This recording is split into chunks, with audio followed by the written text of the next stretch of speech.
Hi there. Today we're going to be going into Jung's dreams again. I did already record a couple of introductory videos, but I was in quite a different frame of mind, so I might see today if we can come back to this and make a bit more sense. But I don't know, that's never a sure thing, so we'll see how we go. So what I'm going to try to attempt to do here is to discuss and analyze the extract from Jung's book Psychology and Alchemy, which is included as part four of this compilation called Dreams. And the reason I'm going to be doing that is to talk about what Jung called the self. Um, so Jung thought of the mandala and dreams containing mandalas as symbols of the emergence of a new center of personality. And I feel that today we can regard this as um, symbols related to the rebirth of God, or what is being called God. So kind of, I'm just gonna, yeah, I mean, this is kind of a catch up. Are you paying attention to the news kind of thing? There's something called the world situation, and there's a perturbation in collective consciousness that is going on sort of at the same time and slash in response to that. And I feel that the human level responses to our collective crisis situation have been woefully inadequate, and that I feel that if something, some force in defense of life and reality, let's say, is going to respond to this crisis situation, it is going to come through us from a more archetypal or collective layer of what Jung called the unconscious.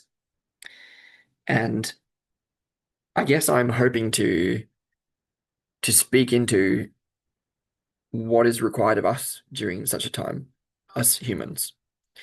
And I think part of the answer to that is to find ways to become porous in our identities. So to recognize that, for example, when I look for Sam, I don't find anything. And so there's a sort of constructed nature to our identities, which is at the heart of narcissism, possessiveness, um, what people talk about as patriarchy, um, and ego in general. Um, so there's a sort of, as we come to recognize that we are the empty space that we feel within us, and the void-like um, phenomena. I don't know. It's hard to find words to talk about this sort of thing, but there's basically something that is emerging into the world, let's say, between us in a space of relationship here, in this space, and within us at the same time.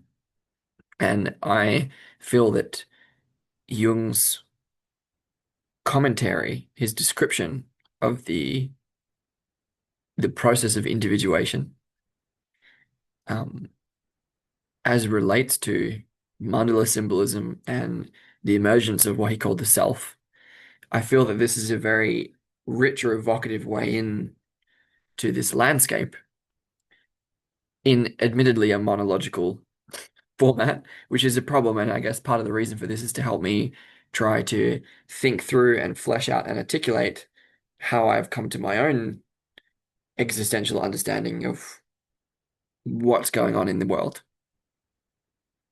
and in me, which I think about as the same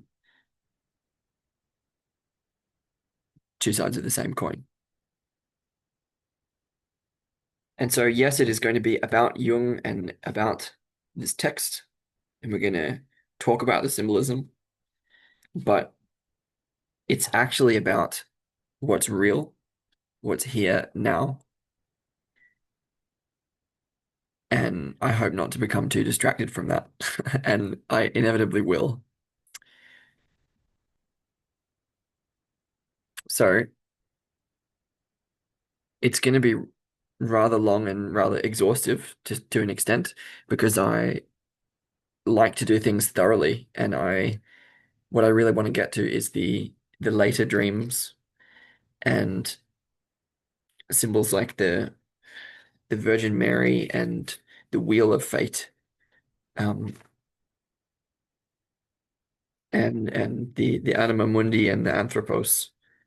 And in order to do that, we need to proceed in a somewhat storied way, although that's going to be difficult as well because I'm not much of a storyteller. Um, hard as that may be to believe. So yeah, so we're looking at particularly dreams is you'll probably need a copy of it if you want to proceed with this. It's also found in um, the part that we're looking at is found in part two of Psychology and Alchemy as well. Dreams is actually a compilation that was put together later on by people who call themselves Jungians.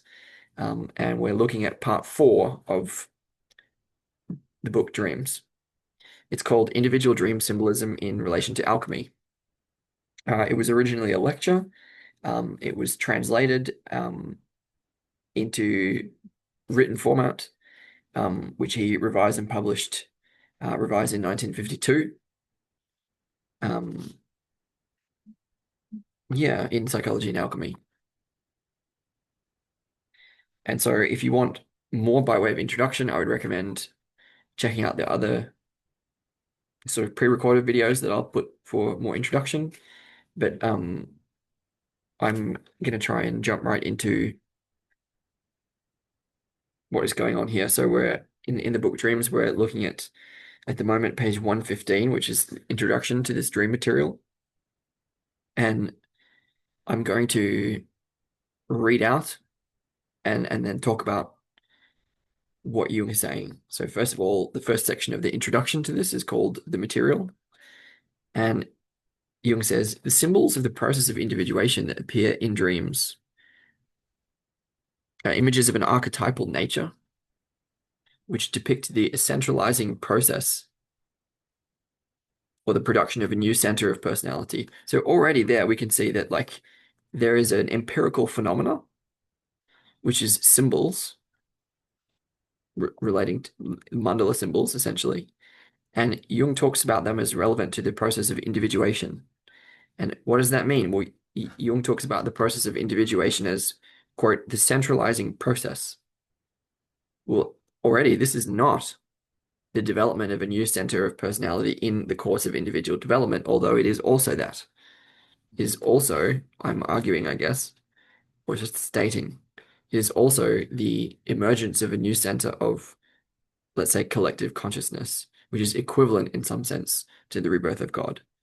So I'm saying that Jung's interpretation, the Jungian interpretation of the empirical phenomena of mandala symbolism is worth updating circa 2025. And that's what we're doing here, hopefully.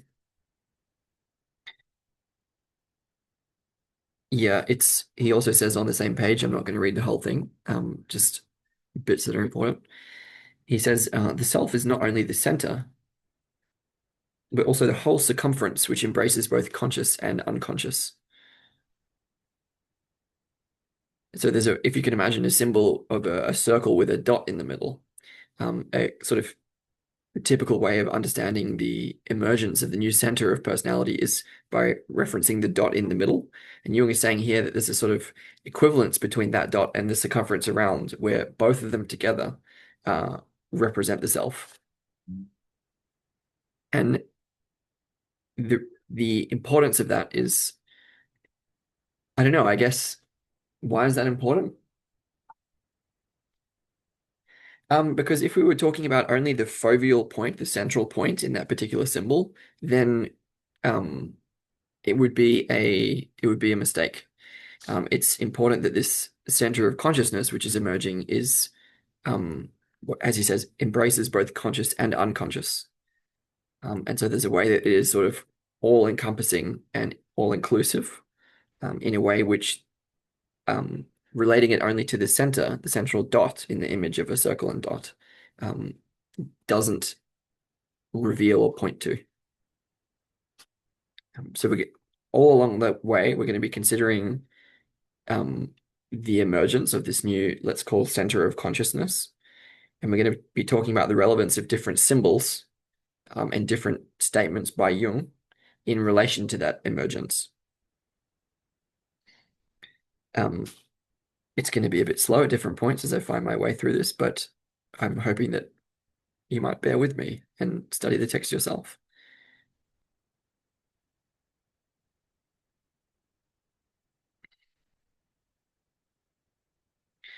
So he clarifies that individuation is a process that has many different stages, and the images that we're going to be um, examining here are the ones which refer directly to the new center of consciousness which emerges, which is only one part of the process of individuation. And he says that those images belong to a definite category, which he calls mandala symbolism. He talks about this is page 116, he talks about the relevance of his key text, Secret of the Golden Flower, which is um, an ancient Taoist synthesis of Buddhism and Taoism, which sort of was one of Jung's first proper introductions to alchemy. I'm aware that Jung was knowledgeable in alchemy for many decades before he went to the Secret of the Golden Flower, but um, it's a key Jungian text which is worth knowing about for what follows. Um, so the material that we're looking at here in this text and in this series of videos comes from a particular individual. So there was a person who had a series of visions and dreams, um, over 1,000 dreams and visual impressions from one particular young man with quite excellent scientific education. And so Jung has then extracted about 400 of those 1,000 dreams to analyze, of which only about, I don't know, half of that 400 are included in this. So we're working with a very truncated and selective group of images. And the reason for that is that Jung thinks that they're relevant. So he's chosen specific dreams that he feels evoke, indicate, point to the process which he's trying to describe, which I want to point out already is exactly what I'm doing. So I'm trying to take Jung's lead to a certain extent by taking the quotations from the book and symbols that I feel are worth talking about, and then doing that and using my judgment in um, the analysis of what's relevant. Although inevitably, I'm going to be including a lot more than what you might feel is actually relevant, and we'll see how that goes. Um, mm, mm. Yeah, one of the things about that, he says that this is bottom of page 116, with few exceptions, all the dreams have been abbreviated, either by extracting the part that carries the main thought or by condensing the whole text to essentials. This simplifying procedure has not only curtailed their length, but has also removed personal illusions and complications, as was necessary for reasons of discretion. Despite this somewhat doubtful interference, I have, to the best of my knowledge and scrupulosity, avoided any arbitrary distortion of meaning. The same considerations had also to apply to my own interpretation, so that certain passages in the dreams may appear to have been overlooked. This is an extremely important um, phrase. So he's saying obviously that he's giving a reason why for selecting certain material, and he's saying that it's to preserve the, let's say, privacy of the person who had the dreams. The thing is here that we're also going to be analyzing Jung, and it's not out of a place of criticism, but out of a place of um, wanting to connect more personally with what's going on for Jung and with him. And so what I'm saying about this part is he says, despite this somewhat doubtful interference, why would he admit that the interference is doubtful? And what I'm inferring here is that um, he's taking particular sections, particular dreams, and hiding or withholding others for the sake of his own personal privacy. So when he says the same considerations also to apply to my own interpretation, he, to an extent, I'm inferring, probably feels ashamed, afraid, and guilty of hiding, withholding particular material that is more disclosive of himself personally. Um, he has those feelings, I think, about that act of hiding and in relation to what he has hidden. And what he's saying here essentially is that, he says, for example, had I not had I not made this sacrifice and kept the material absolutely complete, I should not have been in a position to publish this series, which, in my opinion, could hardly be surpassed in intelligence, clarity, and consistency. So what I'm inferring from this by analyzing this in terms of, I would say, in a Jungian way, it doesn't really matter. He's saying that he wouldn't have felt good enough about it or about himself to publish this. It would have been too exposing of him, not just of the dreamer in question. And that means that what is present in the text strikes a balance of revealing to the astute reader, but also preserving the integrity of Jung's ego. And I think the extension of that is that the same thing is happening with me here in this video, meaning there's an extent to which I understand what is going on and I have a specific intention for my sharing and why I'm doing that. And there is another level of analysis, which is like, I have no idea why it feels right to share these videos. And I don't know exactly what I'm up to here. And so there is a degree of disclosure, I think, which is apparent, um, of which I'm not aware. And I may challenge myself to be more personal, and share what feels right to share. But yes, I want to point out that I'm coming at this from a point of view of, hey, I'm Sam and I seem to know what's up. And to an extent, this is my ego defending itself by pretending to know what's up, right? And there's another level at which I don't know what's going on, and we'll find out as we go along. Um, as Jung says, the manifestations of the subjective psyche or consciousness can be predicted to only the smallest degree. Yes, precisely. Um,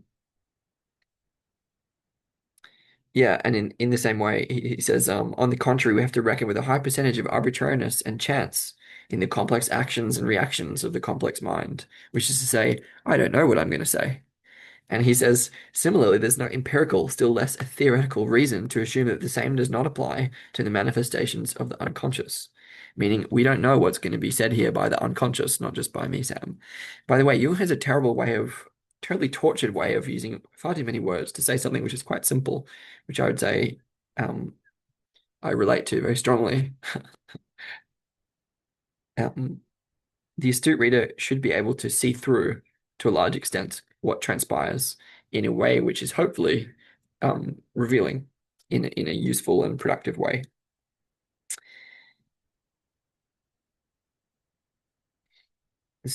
We're on page 117, looking at the method that he's using. Page 118. Yeah, Jung is an empiricist and has a scientific framing or mindset, a scientific persona, and he relates to the unconscious, particularly its collective dimensions, as the objective psyche, whereas the more conscious in comparative to unconscious aspects of the psyche, he regards as more subjective. Um, and he says that the objective psyche, meaning the unconscious, is something alien even to the conscious mind through which it expresses itself.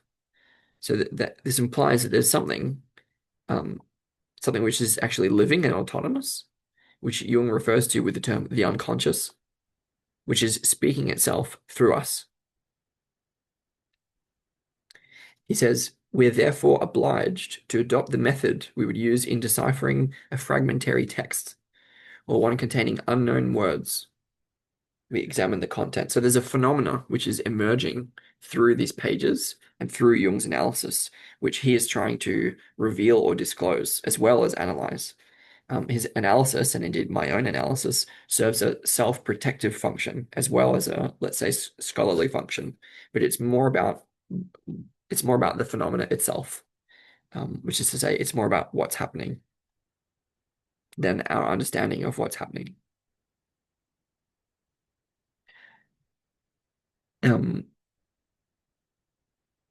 he points to the context, and so the psychological context of dream contents consists in the web of associations in which the dream is naturally embedded. And for Jung in this series, each dream is interpreted in the context of the interpretation of all the other dreams. And in this way, Jung tries to construct a interpretation of the dreams, which makes sense in the context of the rest of his interpretation. Um,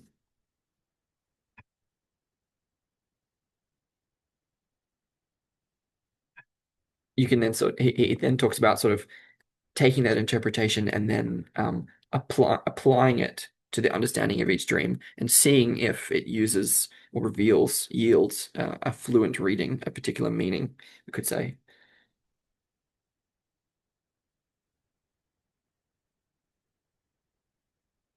He says importantly on page 18 and 118 and 19 um, that now the method I adopt in the present study seems to run directly counter to this basic principle of dream interpretation.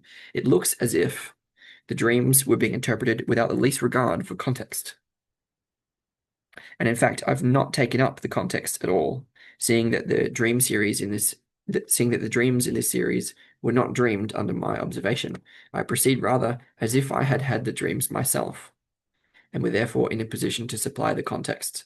This is super important. Jung is not interpreting the dreams in relation to the young man who dreamed them. He's interpreting the dreams in relation to as if he had had those dreams, as if he were in a position to supply the context of those dreams.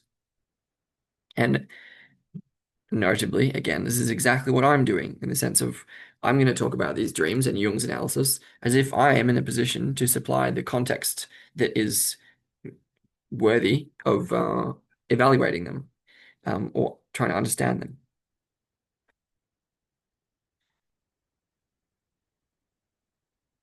He says, it is as if not one text, but many lay before us, throwing light from all sides on the unknown terms, so that a reading of all texts is sufficient to elucidate the difficult passages in each individual one.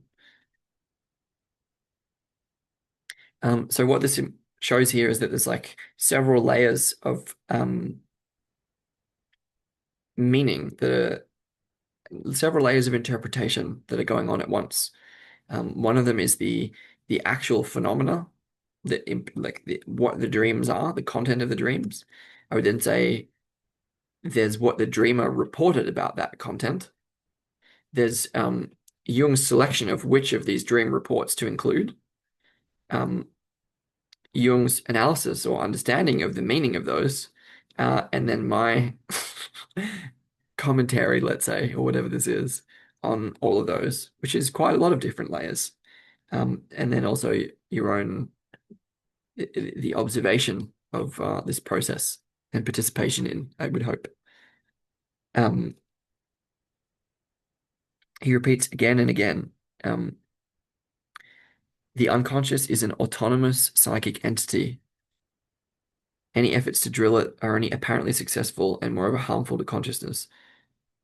Um, it is and remains beyond the reach of subjective arbitrary control in a realm where nature and her secrets can be neither improved upon nor perverted, and where we can listen but may not meddle. That's so important, such an important disclosure on his part. We're aiming here, it's a listening practice. We're aiming to listen to what the Jung calls the unconscious. We're aiming to listen to what it is saying. He regards it as a natural phenomena.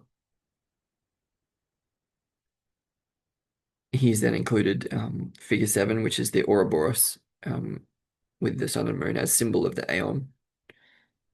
Um,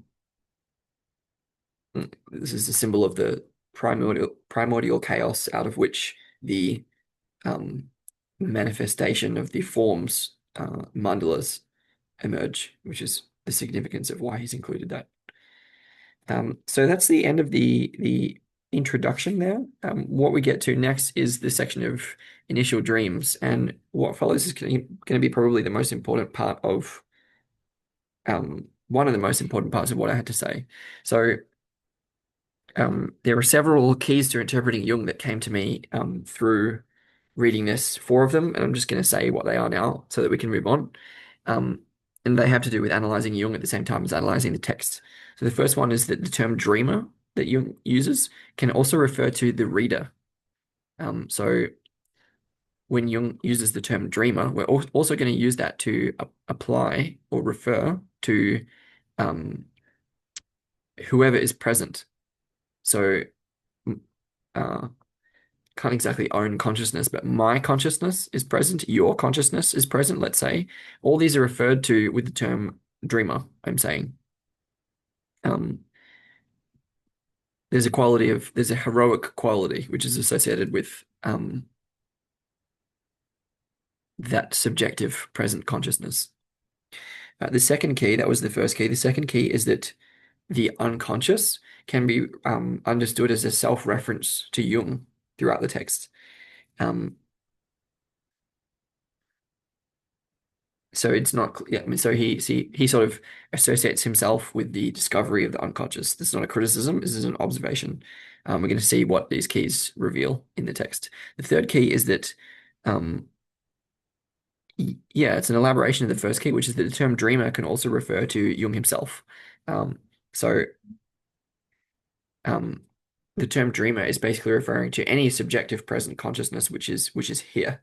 And that could include Jung's. It could include that of the actual dreamer who was a person. It can include mine. It can include yours or whoever else is present, whatever else is. We don't know who may be watching this. Um, yes.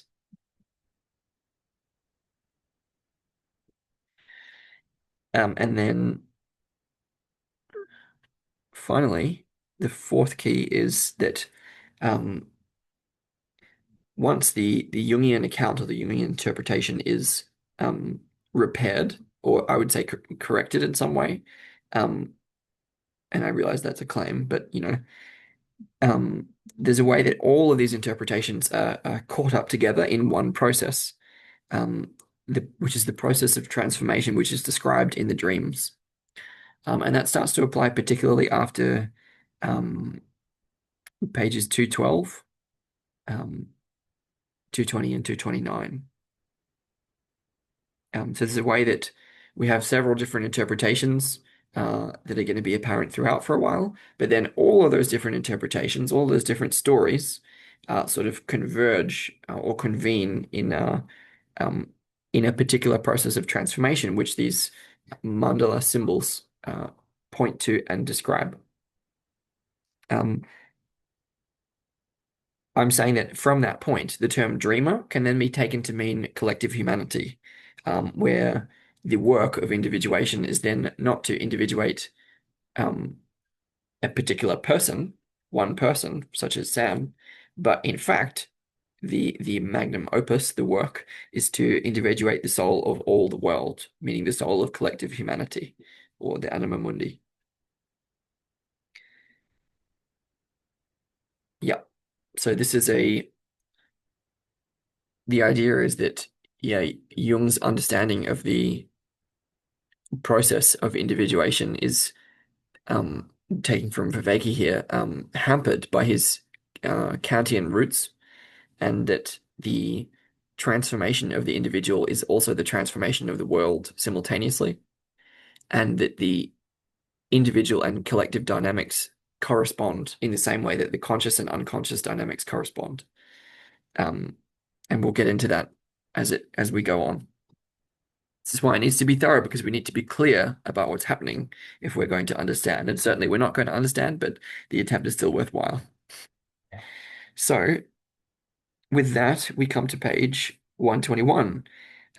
Obviously, we have images 7 and 8. 8 is this image of the world soul, the anima mundi, a guide of mankind, herself guided by God. I'm going to keep referring to the images because they're pretty, as well as pretty useful for our understanding and included on purpose at particular points for particular reasons. Um, So we're going to get into the initial dreams right now. I'm going to work out how thorough I'm going to try and be as we go along. So the on page 121, in the initial dreams, the first dream goes, the dreamer is at a social gathering. On leaving, he puts on a stranger's hat instead of his own. So this, what do I want to say about that? Um, so the dreamer, as we talked about, this refers to, so there's someone who dreamed this dream, and this report obviously refers to them. But on our model of interpretation, the dreamer also refers to whoever is here, it refers to Jung, to me, and to whoever is watching. So there's a way that we're at a social gathering. That social gathering refers to the presence of others. So there's a sense of togetherness. It could mean into life, when we come into life, like when we're born, there's a coming into being with others. Um, and there's then a leaving of that process, which could refer to death, but I think also um, it's also a call to adventure. So we're right at the beginning here. And so there's a social gathering. And part of one way of understanding that is that there are many people. And what we're trying to reveal here is a shared identity that we have. So this is part of the idea is that the myth of separateness between us is part of the root of the meta crisis. So it's a delusion of consciousness that we're separate from each other, and that if we can come to feel more acutely and sensitively that we are unified and part of the same interconnected web of humanity, then we stand a better chance of surviving the crisis which is before us. Obviously, that has to be qualified because we're talking about a one which is beyond one and many. So obviously there is still a me, Sam, and I want my individuality to be reified and upheld and honored by any collectivity of which I feel myself to be a part. So importantly, we're leaving the community here in this first dream, and we're following a call to adventure and pursuing a hero's journey that is hopefully going to lead us to clarify the nature of our own identity, as hero's journeys are wont to do, and um, return into not community but communion is what I'm going to say, and that communion is going to be a kind of yeah, an upholding of the best of collective humanity and individual life at the same time. On leaving, he puts on a stranger's hat instead of his own. Um,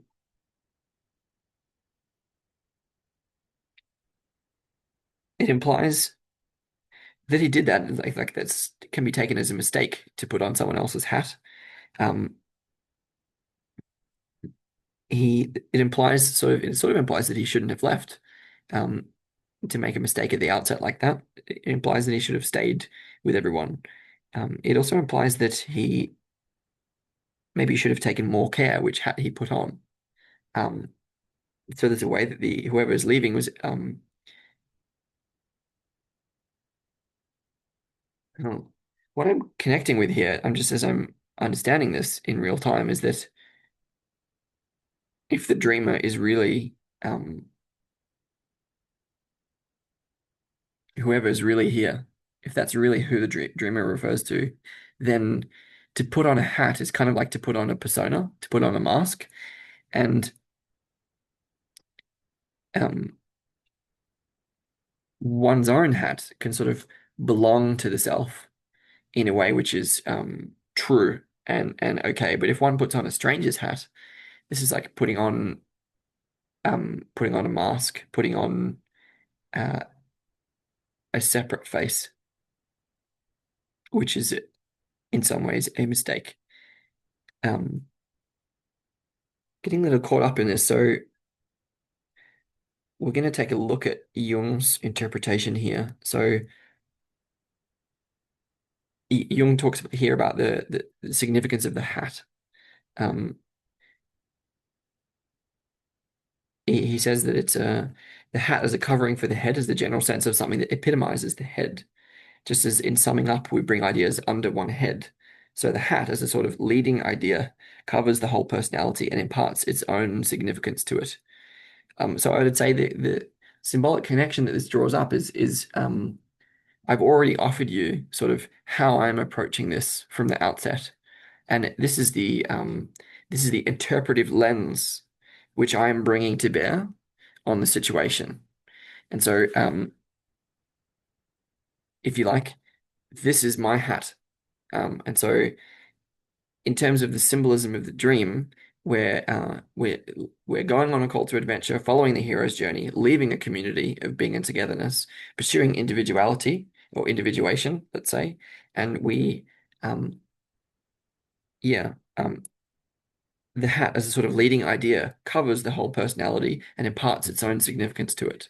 So, um, this hat, in a way, this interpretive lens, uh, this face that I'm bringing to bear on the interpretation is um, connected with the idea of a stranger. And so maybe it's not, there's a quality of not being personal enough yet. Um, we'll see how we go. Jung also says coronation endows the ruler with the divine nature of the sun. The doctor's hood bestows the dignity of a scholar, and a stranger's hat imparts a strange personality.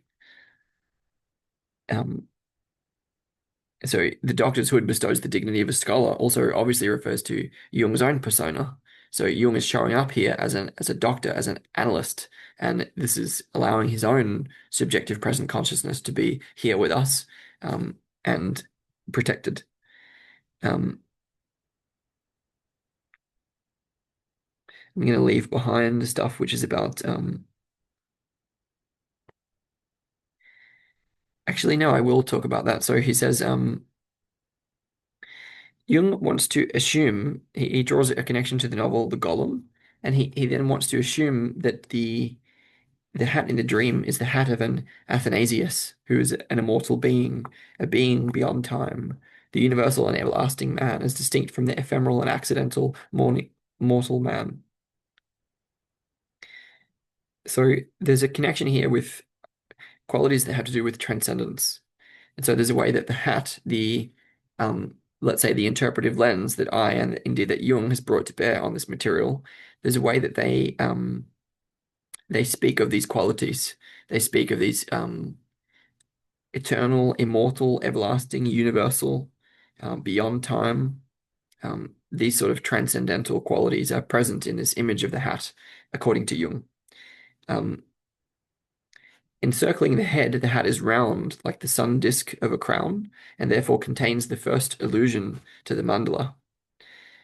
And so this is a really important part because it's significant that the symbol of the mandala should appear in the first dream, which is probably why Jung has chosen this dream to be the first one. Um,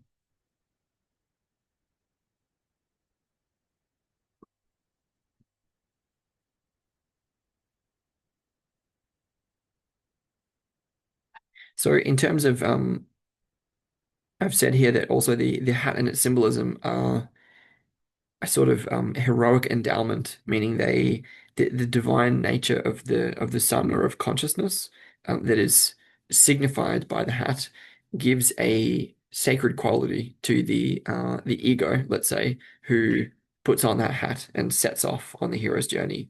So by adopting a particular interpretive lens, my ego is given the strength, the divine strength, let's say, to proceed with the following. And the thing about that is that the hat, as let's say, as refers to a limited interpretive lens, is necessarily bounded. It's necessarily finite, contained. And that means it is both um, inherently self-deceptive, but also of a divine nature. Um,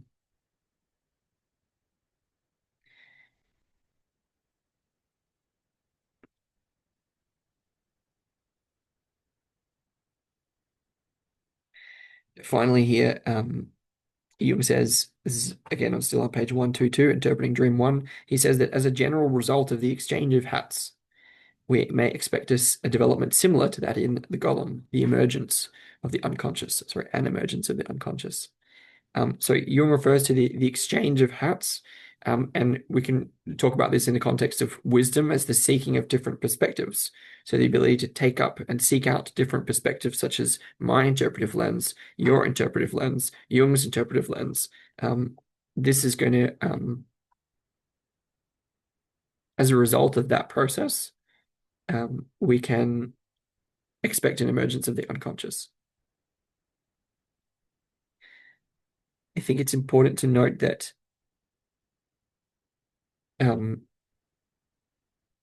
I believe the dreamer eventually puts on his own hat in this sequence, and that action is only possible after having put on the hat of a stranger to start with.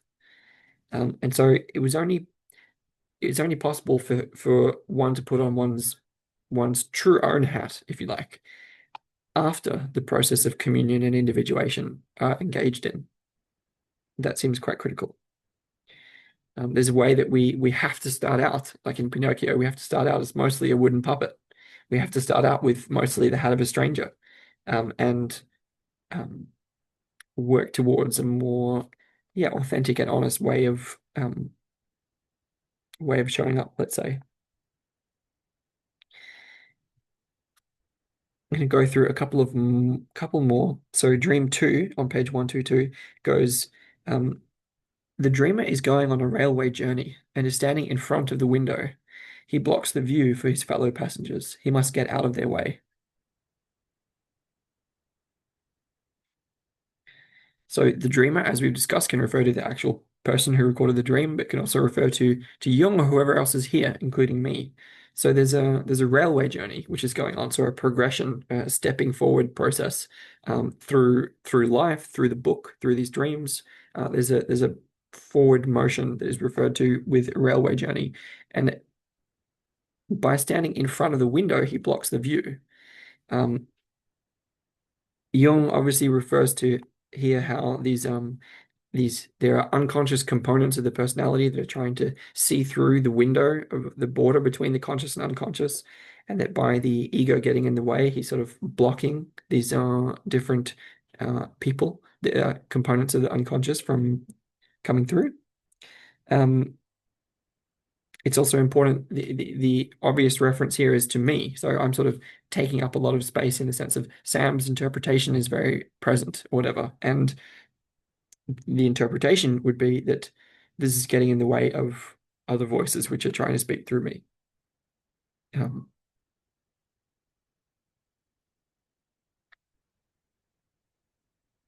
yeah, it implies that he needs to get out of the way, which is I'm doing my best. Um, yeah, finally, yeah, let's say finally, we have dream three, which is actually a hypnagogic visual impression. Quote, by the seashore, the sea breaks into the land, flooding everything. Then the dreamer is sitting on a lonely island.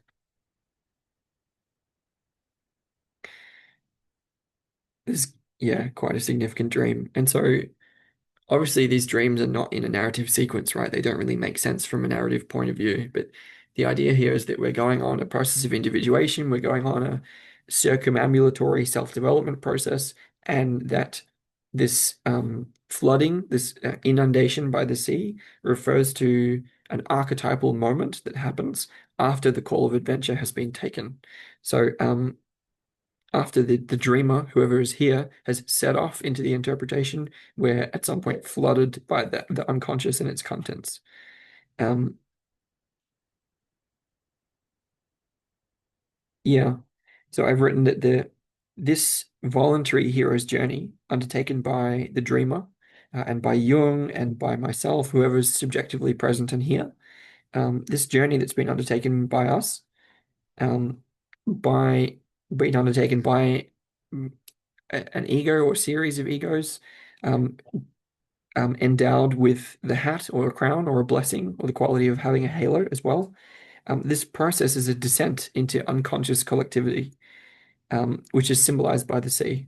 and is also potent or powerful in its nature.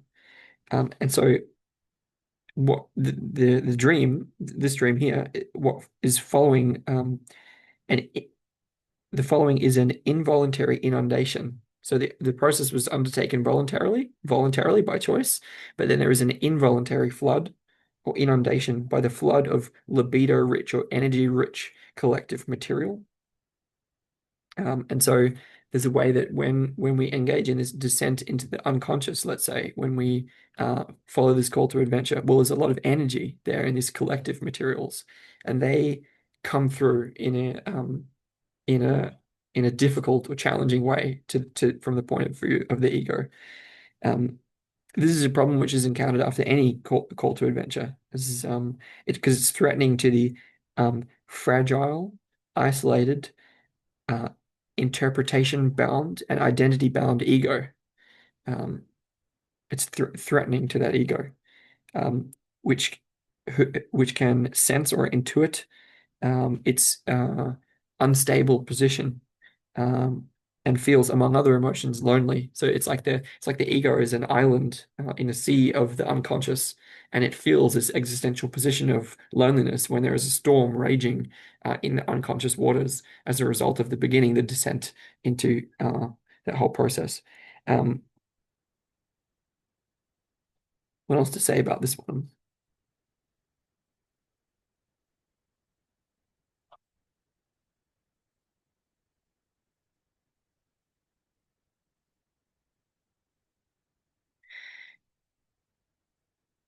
Yeah, so there's obviously,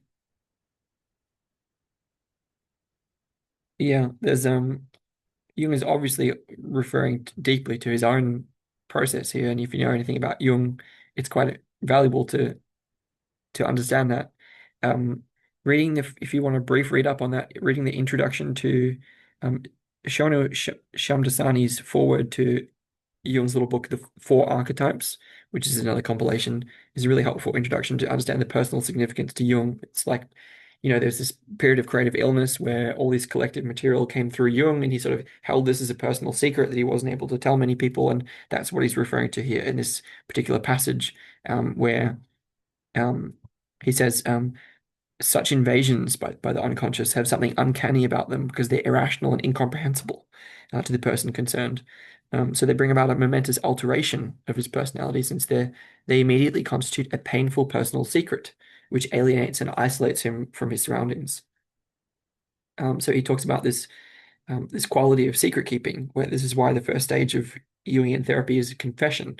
Confession in the model of the religious Christian confessional, where it's by sharing the material that we couldn't tell anyone that we're ashamed of, that um, it's by retaining those secrets that we're cut off from other people, and it's as if we're a little island, not able to be in true communion. Sharing in that way is the first step to have, catharsis and hopefully working through to a point of making sense again. Which is, by the way, why Indigenous peoples around the world and in my own country, let's say, although I don't really identify with the country, but let's just say that I am from Australia. The Indigenous Australians, well, if anyone goes off on their own, they're often there's like a what are they up to kind of that's a weird guy, he's going crazy kind of energy, because when people go off on their own, this is how they um it generally doesn't go well because we belong in groups. Yeah, Jung says isolation by secret results as a rule in an animation of the psychic atmosphere as a substitute for the loss of contact with other people. So there's a way that, like, I don't know if you've seen Tom Hanks' Castaway film, but like when someone is cast away from everyone for a long time, they start seeing faces. He makes a person out of a ball. Um, and so there's a way that our um, sociocultural cognitive machinery is inherently relational, meaning we tend to see people, we tend to relate with others wherever we are, whatever we happen to be doing. And if we're not around other people, then there's an activation of the unconscious, which puts up these figures in the unconscious, like the anima and the wise old man and the shadow, as compensation for the lack of contact with other people. Um,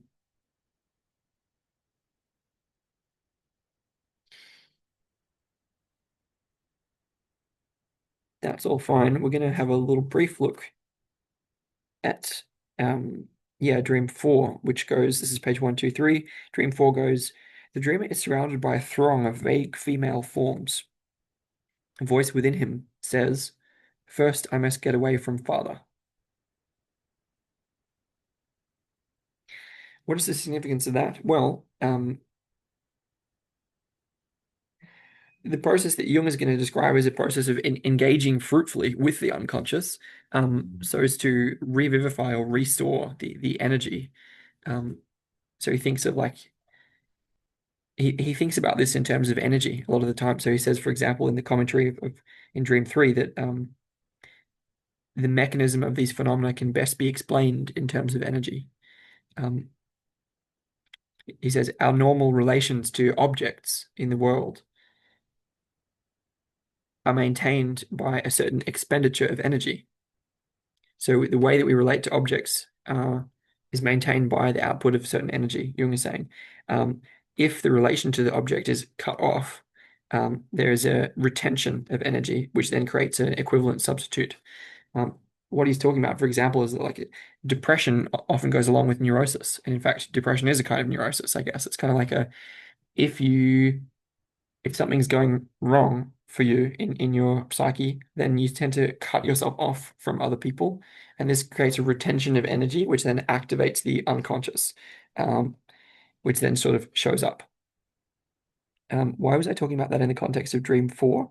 Oh, I was talking about it because I guess the whole point of a hero's journey, or yeah, responding to the call of adventure, where that looks like engaging with the unconscious, is because the idea is to restore the natural energy. And so there's a diving or delving into the energy libido rich collective material as a way of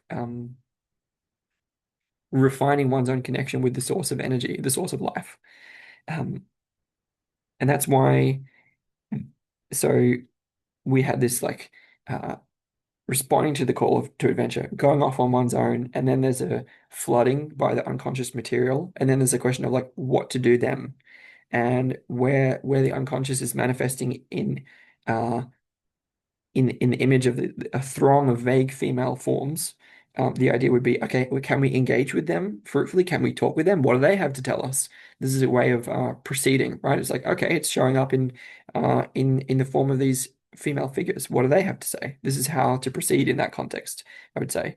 It's obviously also really relevant. Dante's The Mothers, that little section from Dante's Inferno, I think. I don't know what section that Mothers is from, but it's a quite famous quote. It's just like directly about this moment. Um, I have more to say about that image, but it's going to show up again later on, so I'm going to leave it for that point. So at that archetypal moment, there's a sort of okay, the unconscious is personifying itself in terms of these figures, but they're vague, and it's unclear. There's a situation where there's like a how do we proceed here?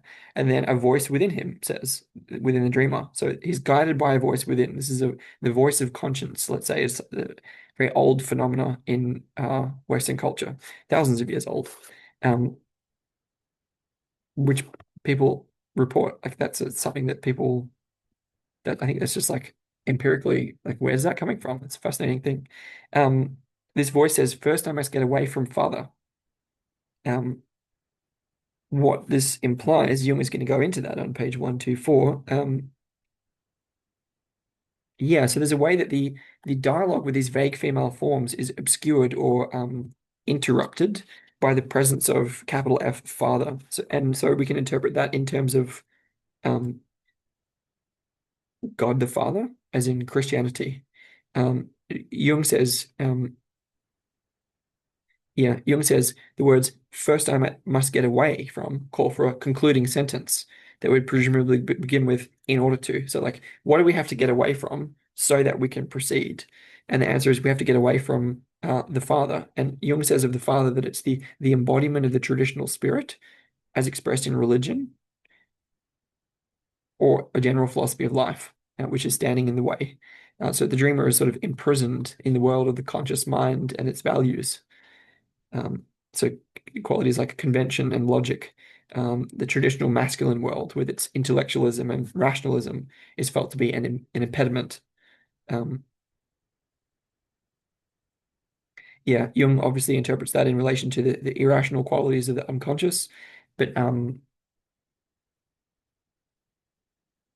yeah, I think we can also. I want to make it obviously there's a direct allusion to Christianity there, where like a, a Christian religious schema is not necessarily going to optimally afford our progress through what follows. There's also a way where if we uphold either myself or Jung too highly and put them in the position of the father, then that is also going to get in the way.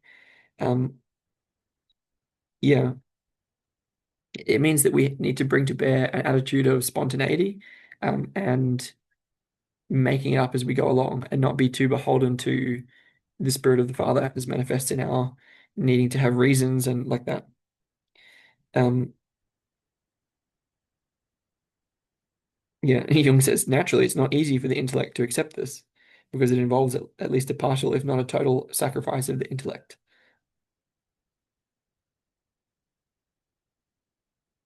I'm just checking if there's anything else I want to read on this page. Yes. Um, so Jung is talking here. What's being discussed here is the right approach, so right relationship with the unconscious, like how to proceed in terms of our attitude. And there's a way that if we look up to the spirit of the Father as going to give us the answers here. It's going to take our attention away from what's really going on. There's a way too that if we try to listen too closely to Jung, where our attention is going to be taken away from what's really happening here. In the same way, if you like, if you believe me too much, your attention to what's really going on is going to be obscured. Um, so one example, yeah. So that what I've said here is that the unconscious moves or floods both through. And so the unconscious waters are a source of energy, and they are present in the between space in the conscious collective conscious field that is underneath the island of consciousness, which we call Sam, underneath the island of consciousness, which we call Jung, underneath the island of consciousness referred to by the dreamer, and underneath the island of consciousness of whoever else happens to be present. And so that unconscious is energy rich and it flows and moves through and at all of those subjectively present consciousnesses.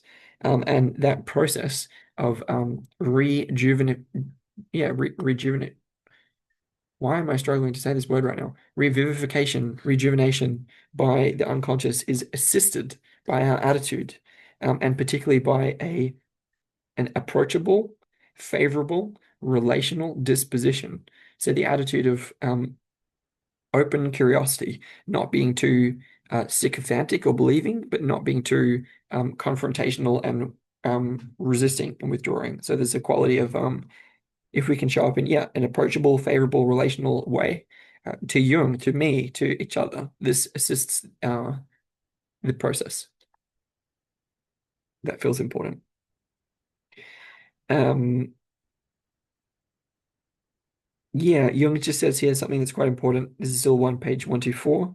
He says, in the course of the later dreams, this conflict, he says, between conflict between the sort of rational conscious and the irrational unconscious will appear again and again until finally the right formula is found for the correlation of conscious and unconscious, and the personality is assigned its correct position between the two.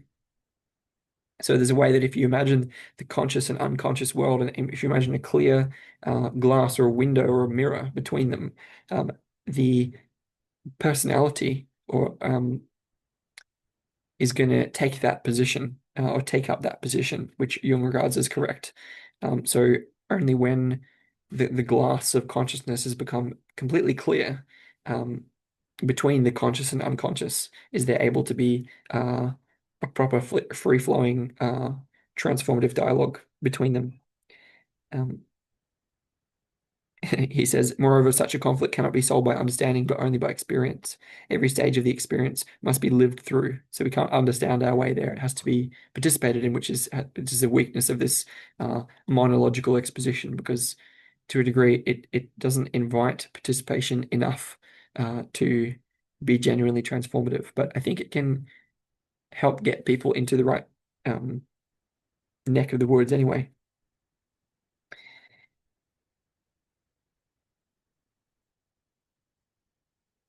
I'm just checking if there's anything else I want to check here.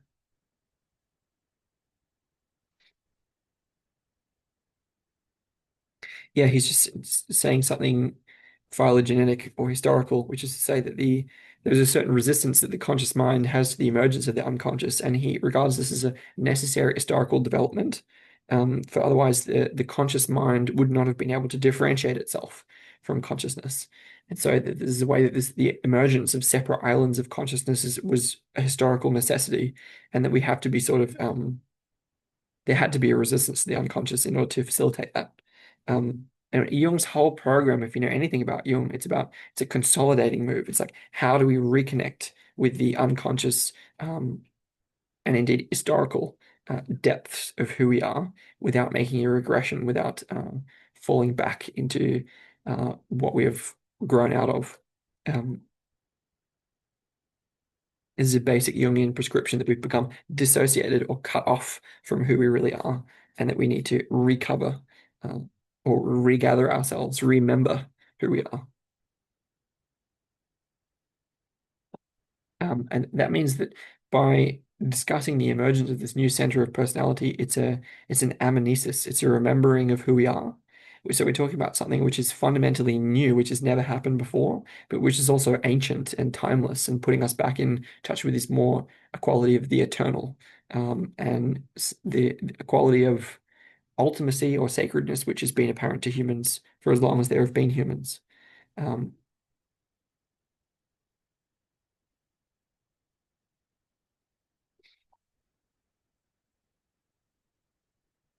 we're just going to finish with this interpretation of Dream 4 through pages 126 and 7.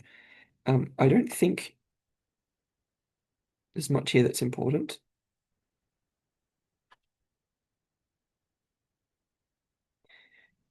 Yeah, so he's just talking about how the idea of there being a sort of something in the unconscious that is living and autonomous and has its own ideas, its own intentions, is obviously radical to the average European, who prefers simply to not understand. And I can imagine that to many people that still feels they're like, what is this guy talking about? Jung says the experience of the unconscious is a personal secret, communicable only to very few, and that with difficulty, hence the isolating effect that we noticed above.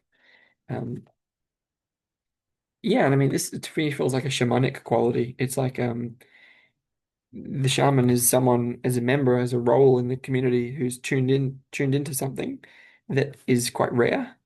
There's often like the people that we call schizophrenics often used to be shamans. And so there's a way that the other people don't really understand what such people are up to. And then there's kind of, what are they about? And they're strange and we don't like them and they're weird. They're these isolated loners off to the edge. And sometimes we need their help and we don't often know why. Um, but we can start to clarify why. But I don't know. I think this is the way that such a role is always liminal, always on the edge. And I think hoping to be more accepted by people who can understand what the heck I'm talking about. Uh, I'm not hanging out for it, which I guess means I'm talking to the population of shamans. So if you can understand this, nice one. Um, mm, mm, mm. Yeah, just to mention here in passing, quite an important archetype, which is the what Jung talks about as the succubi or the sirens or lamias or fairies. So there's the multiple and vague feminine forms that appear in the unconscious at this stage. They infatuate the lonely wanderer and lead him astray. So there's for example, the myth here is the myth of Odysseus, where he's like on his Odyssey, and he goes through the land of the sirens and asks his crewmates to tie him to the mast of his ship so that he can hear the song of the sirens, which makes people go mad with desire, without going mad. Um, what's important about that? Um,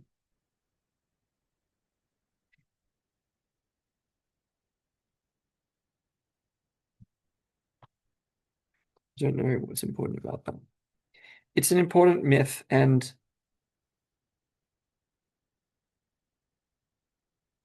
yeah, I think what this is referring to is that there's like different voices of the unconscious are kind of tempting or seductive in a certain way, and we're not actually going to be listening to them. We're going to be listening sort of beyond them. Um, so we don't want to be distracted by the first few surface layers of what's happening, but continue to look deeper at what's going on. It's the same myth, by the way, same mythical moment in as in Tolkien in the scene of the Dead Marshes, where Gollum Smeagol is leading Frodo and Sam through the Dead Marshes, and Frodo is someone who is bearing a very heavy burden, the Ring of Power, and that one ring gives him a shamanic quality of being able to see ghosts, see the dead, in the realm of the Dead Marshes, and that shamanic capacity makes him spiritually vulnerable to being led astray, led off the path. Um, much as I mean, there are always moments like this. I mean, Simba is led off the path to an extent by Simon and Pumbaa. Um, he's led off off the path by Nala when they go to the elephant graveyard, or maybe he led Nala there. And in Pinocchio, Pinocchio is led astray by the characters that if I remember correctly, the fox and the cat. So there are but back to the Tolkien example, like Frodo's heavy weight of the Ring of Power makes him spiritually vulnerable to being distracted by these bright lights, these candles, and he walks off the path and falls into the swamp and is going to be dragged down to the bottom. And it's only Gollum and um, his Gollum's facility with swimming and not worrying about the dead ghosts that is able to rescue Frodo, and then they can continue their journey. Um, it's an archetypal stage of the journey, and it's represented in Odysseus and in Tolkien and in many different places. And um, we'll see if we can tie it in later on. But anyway, that's a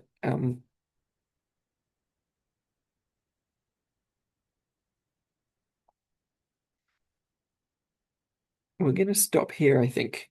Um, just to note in passing an important image, image 13, which is the tail-eating Ouroboros again as the prima materia of the alchemical process. With the sun and moon, conjunction of sun and moon. So there's a way there that the conjunction of the sun and moon are indicated at where the philosopher's stone is the sun of the conjunction of sun and moon, where the Ouroboros, the tail-eating dragon, is the first material, the initial material of that alchemical process. Um, so this is going to be important in Dream 5, which I am too tired to go into right now. So this is quite long. So nice job. And yeah, check in with you another time. Take care.